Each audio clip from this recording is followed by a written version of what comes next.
Rinenggo sagung karomatan karahayun katentreman awit saking sih nugrahaning Gusti ingkang Maha Agung. Mugi kuwawi hambuku wenganing kabagyan kang tumanduk dhateng jiwa raga kita sami waratin dhateng sagung dumadi utamanipun ingkang daweg hamangku gati bupu wagiman ibu pawit keparang ojoro laksitaning adicara samadhi marak matur dedapur ambuka laksitaning daremu miwah ambuka wiwaraning pahargyan gandiatur assalamualaikum warahmatullahi wabarakatuh. Om Swastiastu Namo Buddhaya Salam. Nuwun ngarasanipun sesepuh pinesepuh aji sepuh paran para kasepuhan ingkang hanggung mestuti dhateng pepoyaning kautamen ingkang dahat pinundi prayoga pangpating praja saengkang maksih rumaganging karya menapa ingkang sampun purna ing karya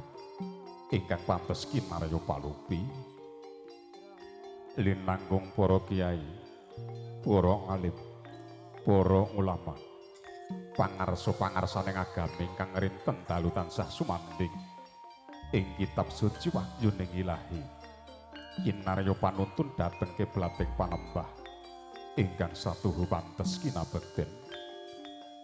waratin dhateng warganing pasamon ridenten menika ingkang bahan bektu luhuring budi lumantar si prasido kasih mugi kepareng wedhu mawah dhateng raga kula ringgih krana wonten pamadyaning pandhapi bargyan ing wanci rina menika tiyang kula kumawantun ambantala rengga ang lemah bengkak sumala matur wonten ing ngarsandika para tamu sadharu kepareng badhe ngaturaken urut orencening tata bacara kang sarta lampahing tata bacara wisudan palakrami badhe dhawuhipun sirat maja temanten sarimbit parandene arantamen adicara kang sembada rinakit rinancang dening para kula wangsa ingkang boga sajuga kababar wonten pamadyaning pandhape bargyan ing antawisipun sepisan pambuka parandene ingkang angka kalih kepareng badhe mijilipun sirat maja temanten putri Diahayu Warara Fitriani Solika lumantar sang juru sembogo dumados saking Sanggarias Rizki Salon pidalem klakah tengah Selo Boyolali lumantar sang juru pangadibusana badhe kakanthi manjing wonten pandhape bargyan kadharaken satata lenggah wonten cinang sunati Irusna tumapak wonten sasana Badra Suyasa nulya semusul jumenengan temanten jalu parandene ingkang kepareng uyung hanyeng kuyung sang narapa cundaka dharma wicara baroyo saking katang besan sutresna pinaragan bapa Suharso diwasaning wanci kepareng anganti sang temanten jalu ingkang masih cumondhok wonten dalem palerman go kakane manjing wonten tengah-tengahing pandhape bargyan Irusnya tumapak wonten pamadyaning pandhape bargyan nulya kandhekan samya lumaksana binabar tanggap wacana srah panampining temanten jalu pasrah kasrera bapa Suharso parandene murid saged kiblatan tundha bima ing reh panampinipun ingkang hamanggu gati tresya dumateng bapa Muhammad Soleh satata jumeneng kinarya pangawak warga pamangku gati hanampi waloyan pangandika pasrah satata jumenipun samangke nedya kasunggul bapa Andi Prasetyo menapa dene bapa Suradi Sumarsana hanyarani purna tanggap wacana srah panampi nuli ibu juru sembogo Ibu Rizki badhe mratitesaken tata cara dedaupan purnanipun kepareng badhe kakanthi manjing wonten sasana Badra Suyasa ngadani perhubungan jangkep namung saderengipun kepareng lumati kerubungan langkung rumin kadang-kadang koki kondang badhe makarya wonten ngarsa andika para tamu sadaru. Para lenggah sasmita ingkang kula tampi samangke sang temanten saripit badhe rucat kapraboning busana kanthi anggarasuk busana kasatriyan parandiri kinarya Suba Manggala pinaragan Putri Dewi Pidalem ngablak. Para lenggah dewasaning wanci inggih bilih sampun prayogi gambuh kang sarta jungguh kanthi sarwa handika para tamu sadaru paringipun badhe ngaturaken mobah musik ing panggalih ingkang masih siningit wonten telenging kalebu sinartan atur pambagyo basuki parandene ingkang keparang satata jumeneng kinarya pangawak klarega pamangkugati Briogung ingkang pinitados para kawula dasih minangka songsong agung ing wilayah desa Wonolela tampi pangorpatan Bapa Marpama satata jmenipun nedya kasunggul sang pamangkugati saripit Bapa Wagiman Ibu Pawit. Para lenggah nembe menika rancaning tata bacara ingkang nulya buku sajuga kababar wonten asa panjenengan. Kanthi menika swawi kula dherekaken lenggah prayogi kanthi Rosmartika nengga sasmita badhe lumadining tata upacara ngoko sajuga swawi kula dherekaken sumangga nuwun nuwun nuwun.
Para tamu sinedan paring darmastuti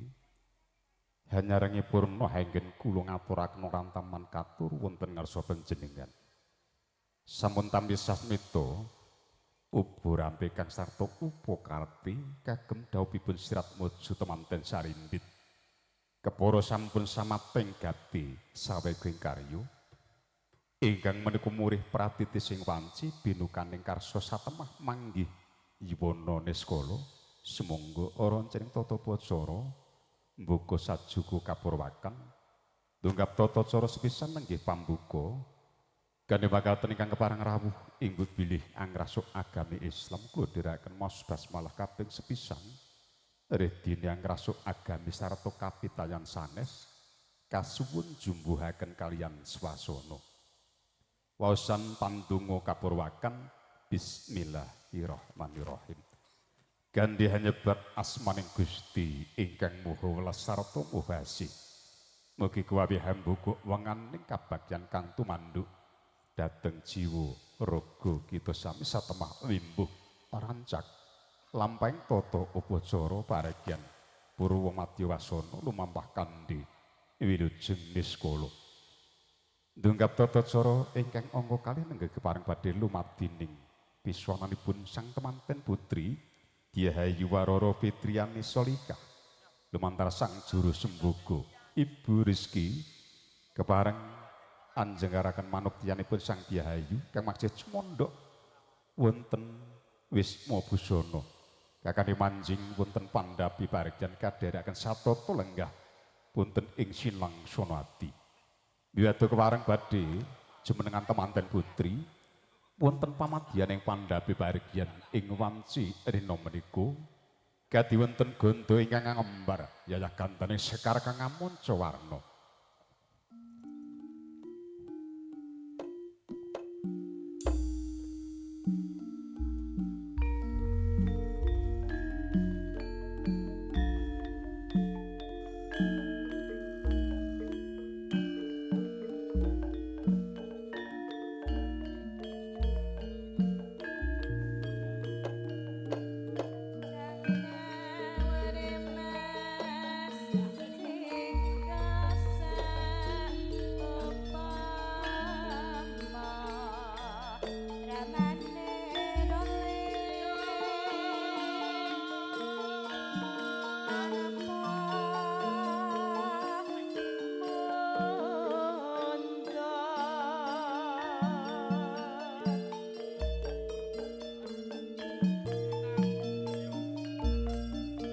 miat langening keleng yen aglar padha muncar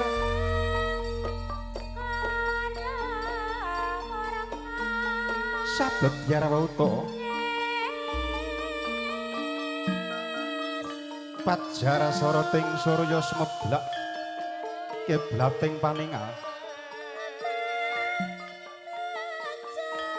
tinontong sang saya katon manising ulat esemping Hyang Arka Cinandra yayah suryaning kenya remaja putri Hima himanda samya sumire kaya-kaya ling sempring sang ratuning Rahina terus Narataswara gumancurmu biar ginelar indenging Cakrawala gunung-gunung dahat ngalela lengkahe kaya ginambar anggaler biru binabar jajar-jajar urut kenditing langit pindha lelung idam rinenggara ning kayon ning garembel gegerombolan ules wilis yayah pinolas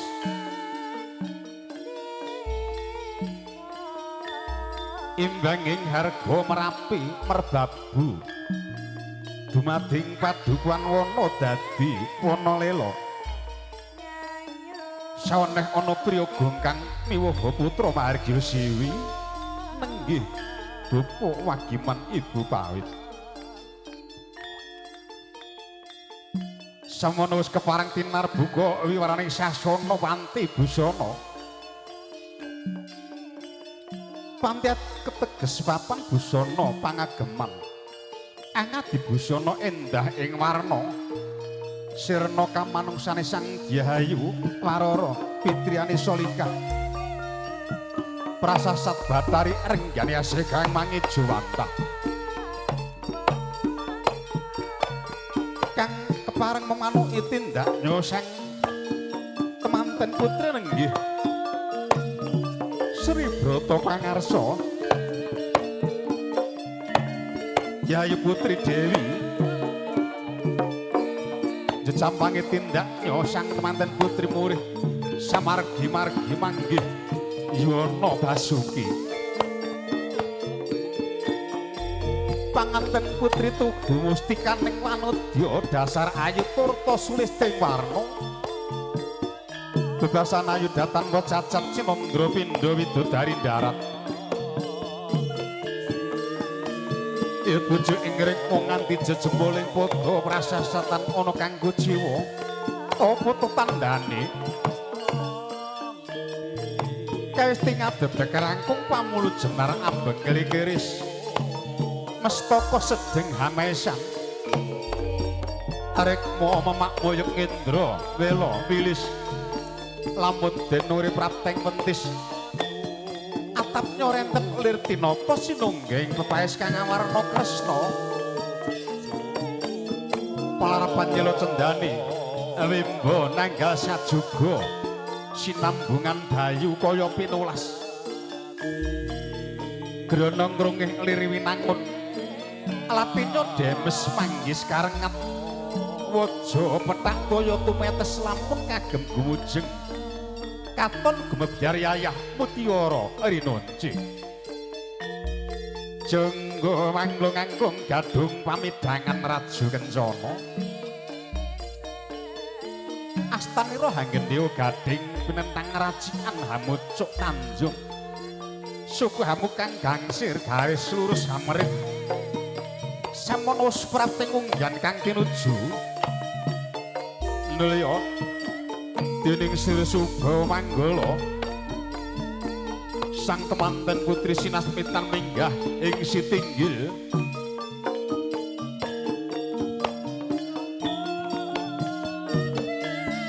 mangkono pangudya semaraning daya kang datan kawijiling ngelanti kadya ngrantu praptaning muda tumaruna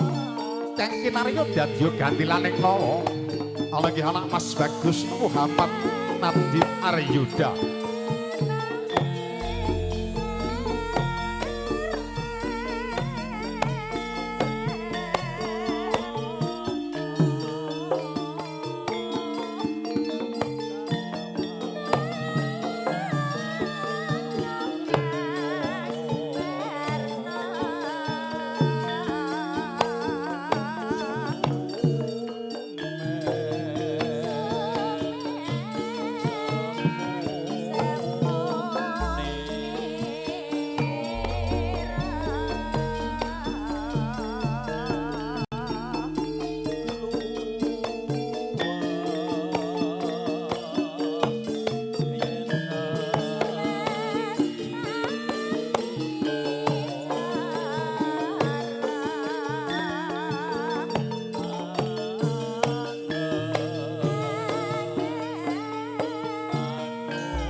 inggih sanata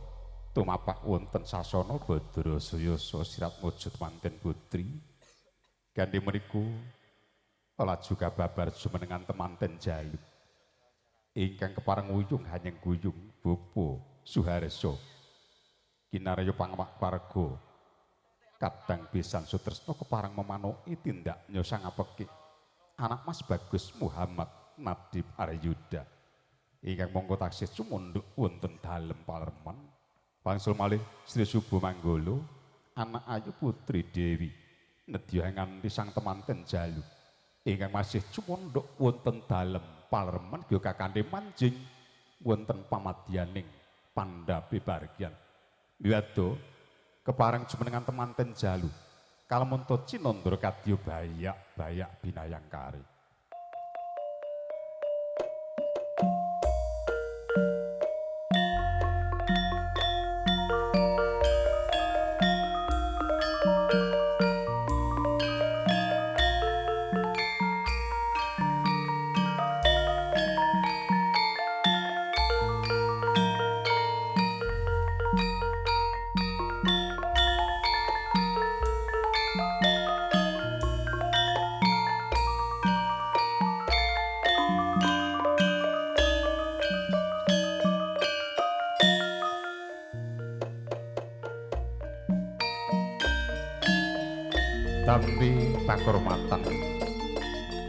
Tambi pakurmatan Bapa Muhammad Soleh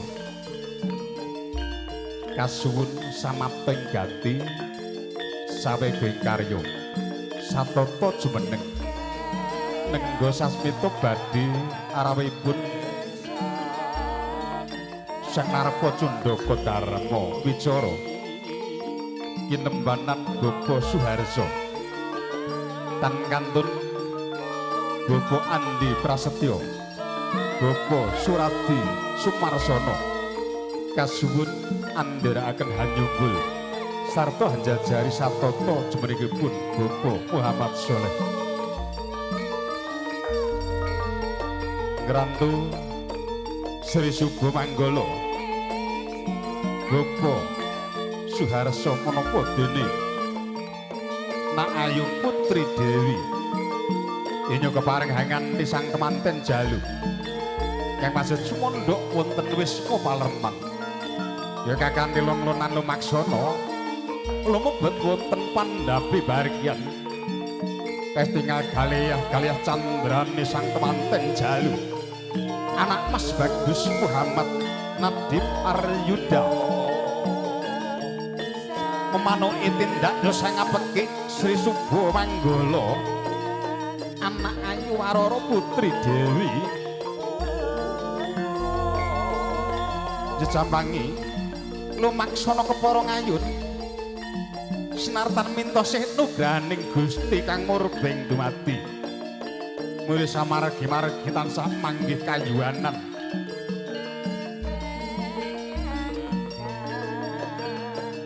sarwi ambeksa tindak Sri Subo Manggolo lebet nampi jejiban luhur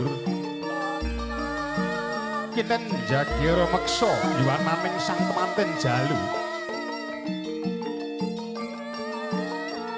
kinarugyuk para kadang warga Wandawa baru saking kadang pisan sutresna bapa waisul ibu Nuran Nisda secaket dene rumaksana Sri Subo Manggolo samono kandharaken hanya keti satata jumenengipun Bapa Muhammad Soleh saksana kepara ngarsa Bapa Suharso kinarya pangawak kadang pisan sutresna satata jumeneng kaliyan Bapa Muhammad Soleh kandheng kang samya lumaksana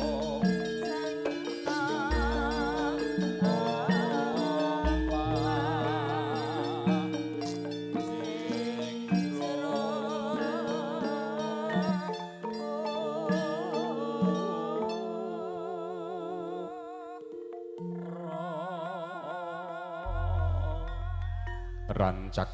pangembating pakaryan jumenengan temanten jalu para tamu kawriyan sang Naraba Cundaka Darma Wijara kinembanan Prayogung winanting pakurmatan Bapa Suharso Sembodo satata jumeneng abenajing kaliyan Bapa Muhammad Saleh ingkang mangka Prayogung kekalih kepareng hamba para tanggap wacana pasrah kang sarta panampining temanten jalu kapurwakan ya sing pangandika pasrah saking Bapa Waislus kaliyan garwa lumantar Bapa Suharso Prahayu sedya tumuli kula haturaken sumangga nuwun